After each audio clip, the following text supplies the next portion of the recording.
What's going on, guys? It's Nando doing that video thing one more time. And today we're going to talk about whether or not you should be getting the Google Pixel. Gone is the Nexus line of branding. We're done. We're over it. Google is officially moving into the whole, we make software, we make hardware. We do it in-house, and they were talking about it on stage and bragging about how together it makes a better experience and this and that. Now, what we do know with Google in regards to software is that they're solid. AI, photos, maps, no one comes close to Google. Sorry, just don't compete, sorry. But in regards to this new Pixel phone, what do we know? So they just did the announcement, and we know it's coming in two sizes, a Pixel and a Pixel XL, 5-inch screen and a 5.5-inch screen. We know it starts at $649. To get the larger version, that's $120 more. 32 gigabytes or 128 gigabytes. $100 difference between the two. That's it. No SD card, none of that stuff. Google's moved way past that stuff. We got 3 color choices. They're black, they're really silver, or it's really blue, so it's blue and white option. And it looks like it's all aluminum with like some kind of glass panel on the back just to give it a little kind of different kick.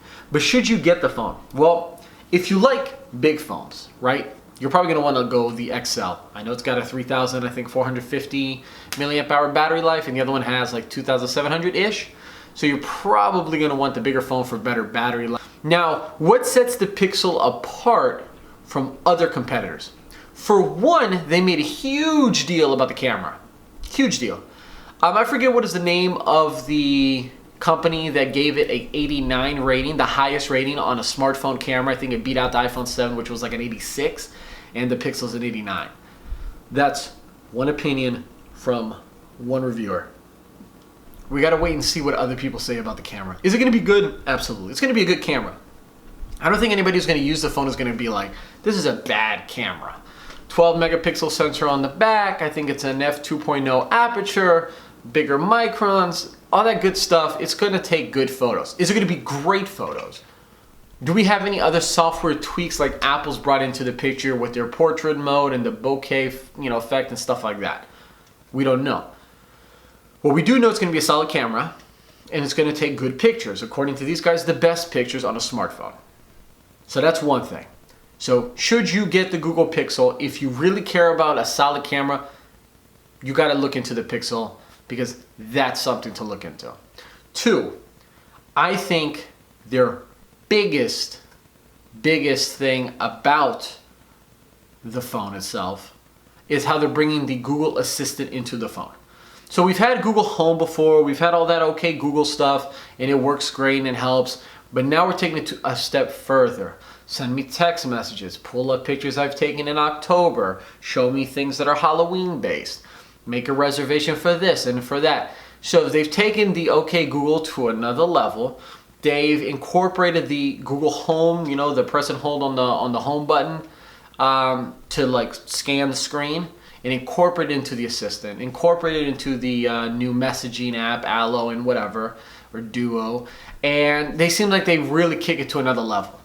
So if you're big on AI, if you're big on something that is going to do a lot of the little things for you, that would usually require you to pick up your phone and go searching, usually on Google, for things and then doing it yourself, that's probably gonna be the best bet for you. Other phones have OK Google. They have their own assistants, Siri with iPhones and Samsung assistant crap, but none of it matches Google, period. It just doesn't. It is what it is, okay? So AI Assistant is gonna be their first phone with that incorporated into it. That's a big deal. It's only gonna get smaller, it's only gonna get better. And the third thing, and it kind of ties into the whole picture thing, I probably should have mentioned it probably with the camera, is you get that phone and you have unlimited photos and video at native resolution on Google Photos. If you're not using Google Photos, you should. It's great. It's how I back up everything on iPads, on iPhones, on Samsung devices, on the computer. Everything that I take pictures and videos on that I want to show other people, they're on Google Photos. It's great. It works fast. It's easy to search. Got nice features. Except we're capped to unlimited, a high quality, which is still unlimited, but you gotta pay for the native resolution. Well, you get the Google Pixel, you're not paying for it. It's a perk that a lot of people I think would take for granted until they actually have it, and then they're like, okay, this is cool. Other people don't do that. It's a nice little touch. So should you get the Google Pixel? You've got the 5-inch and the 5.5-inch.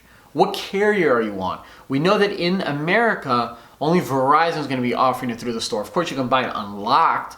Best Buy, I think. Amazon's probably going to do it. Definitely Google Play. And then you've got the Google Daydream, which I think they're giving some sort of discounted promotion. Maybe get one when you pre-order the phone. So you have different options, especially Project Fi if you're thinking about doing that. But I think that if you're looking for a really good camera, if you're really into the Google AI and how much it can help you on day-to-day tasks, I really think that's the future that Apple's certainly trying to play catch up on, and they're struggling. And I don't think they'll ever catch up.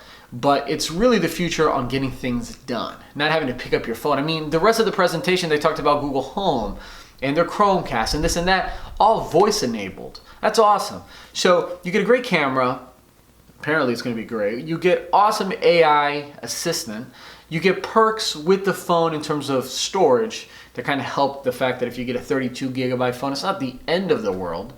And it looks like it's solidly built. Aluminum with some glass. It looks good. I'm not feeling the bezels on the top and the bottom.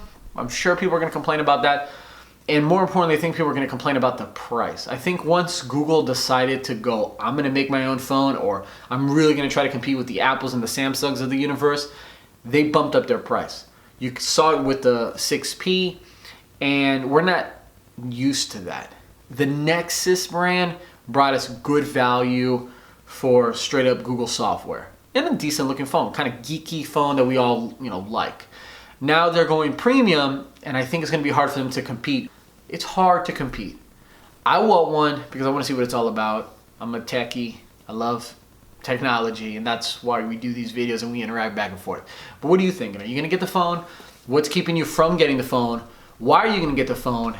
And what would you have liked to see Google do differently about the Pixel phone? Is there something different about it that you wish they did, something that disappointed you on?